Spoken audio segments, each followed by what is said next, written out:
So welcome to the narrow path. Francis, heaven is for everyone, everyone, everyone. Lies, lies, lies. Francis reflects on Jesus giving St. Peter, the first pope, the keys to the kingdom of heaven. The mission that Jesus entrusted Peter is not that of barring the doors to the house, permitting entry only to a few select guests, but of helping everyone to find their way to enter. In faithfulness to the gospel of Jesus. We are under Jesus' millennial reign that's about to be ending soon. For Esau is the end of this world, and Jacob is the beginning of the one that follows. So the one that follows is the millennial reign with Yahushua. In the last days, the mountain of Adonai's temple will be established as the highest of the mountains. It will be exalted above the hills, and all the nations will stream to it. The passage continues, many people will come and say, Come, let us go up to the mountain of Adonai, to the temple of Yah of Jacob. He will teach us his ways, so that we may walk in his path. The law will go out from Zion, the word of Adonai for Jerusalem. So this is Jehushua's millennial reign. Notice that Esau's and Esau's are very similar, right? Because this is Esau's millennial reign and it's almost over. All you have to put is put a J in front of it for Jesus. Esau was a powerful Celtic god whose name translated to what? Lord or master in Celtic. I made a teaching of the two masters. There are only two masters. You either serve one or the other. This is from the Constantine's Creed. The Hebrew Messiah is Yahushua HaMashiach, not Jesus. He goes on to say, St. Peter received the keys to the kingdom not because he was perfect, no, he is a sinner, but because he was humble, honest, and the Father had given him sincere faith. So Francis would be the last pope. Francis, whose father was named Peter, as in Janos, Peter Pater. As the keeper of the keys, Janos and Sibyl, St. Peter's, the god of gods, Janos. As of, Yahushua turned and said to Peter, Get behind me, Satan. You are a stumbling block to me. You do not have in mind the concerns of Yah, but merely a human concerns. So after Judah fell, and the stoning of Stephen, the true prosecution of the followers of Yahushua HaMashiach were prosecuted. And that's why it says that she got drunk of the blood of the saints. And I can see that the woman was drunk with the blood of the saints and the witnesses for Yahushua. So that is Rome spreading Christendom throughout the world. The keys of heaven or keys of St. Peter are seen as a symbol of papal authority. That's why Vatican City is not only shaped like a snake, but as a key. They have the keys to the kingdom, your belief system, your head.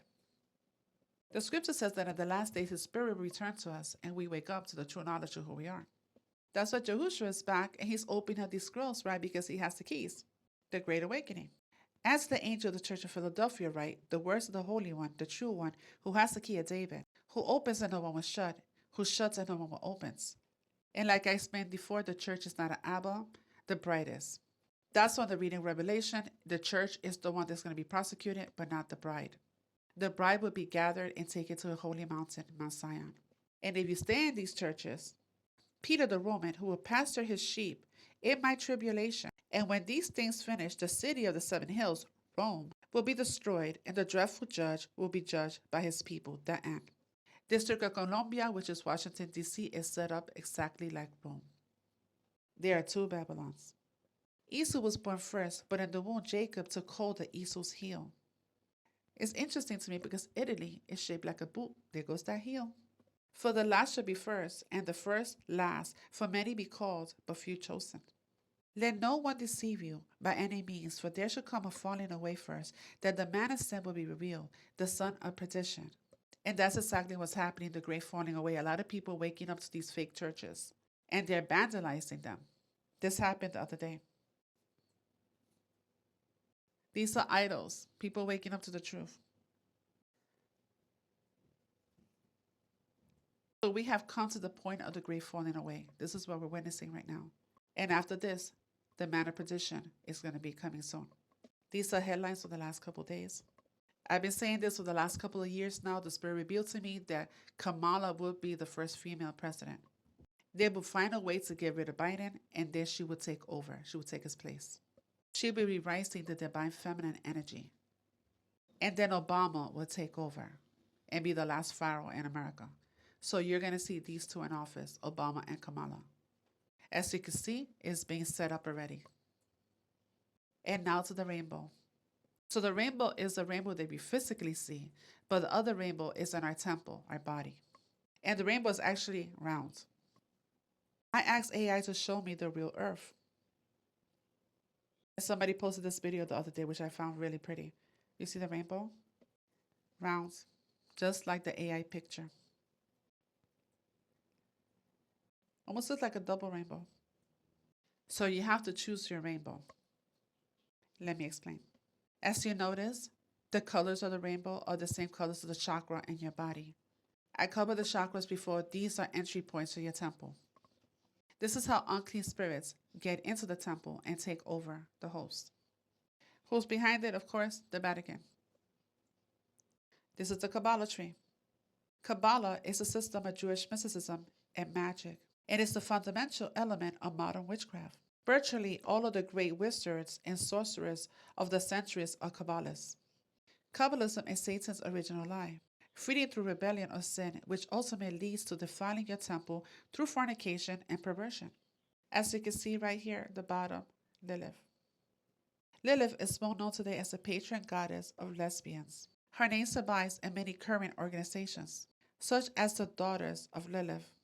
This choice of patronage suggests that there may have always been a certain amount of demonic impulse in homosexual practices. The motivation fit in with basic rites of occultists such as defiance of Yah and the development of unusual lifestyles. This is during Pride Week. Both Jeremiah and Hebrews says that Jah will write his laws in our hearts. After those days, says Adonai, I will put my law in the inward parts and write it in their hearts, and I will be their Yah, and they shall be my people. This is a covenant that I will make with them after those days, says Adonai. I will put my laws into their hearts, and in their minds I will write them. You see, the covenant is inside us. And the color of the heart chakra is green, as in the green movement. So Abba wrote his commandments in our heart, and the green movement, they have 10 commandments, green commandments, to replace Jah's commandments. I'm also interested in the first plague that was released, coronavirus, corona, as in coronary, that affects the heart. In effect, a lot of people have died from heart attacks and heart conditions of all ages in these last 4 years. And I will leave it at that, so I won't get a strike. Also, corona means crown in Latin. Behold, I come quickly, hold fast which thou hast, that no one take thy crown. And like I say, they take over all your senses of your body. They work on all your chakra points, all your openings, your eyes, your ears, the music you listen to, what you watch, what you eat, what you drink, what you smell, everything. And it's meant to put you under a spell. That fast food places, they control us by using colors. Really? This is only a theory, so keep that in mind. But they actually try to put us into our lower 3 chakras. Our lower 3 chakras are 3 colors. There's a yellow one, there's an orange one, the last one is the root one. And the root chakra, that's the survival mode. When we're in our lowest chakra, we're in survival mode. We're at the act of hungry. So the reason, look at all the biggest fast food companies in the world. Like McDonald's, Wendy's, Burger King, they utilize the color red. Arby's, everything's red. Sonic, red. So it is designed to put us in a chakra so that we are at a desperation mode. That's the spiritual color. Oh, okay. What's even crazier, Hooters? Hooters is orange, right? Orange is the color of our sexual chakra. That's the chakra that's located where your genitalia would be. That's where we get put into to take advantage of us. That's why it's orange. They even use colors advertised to us.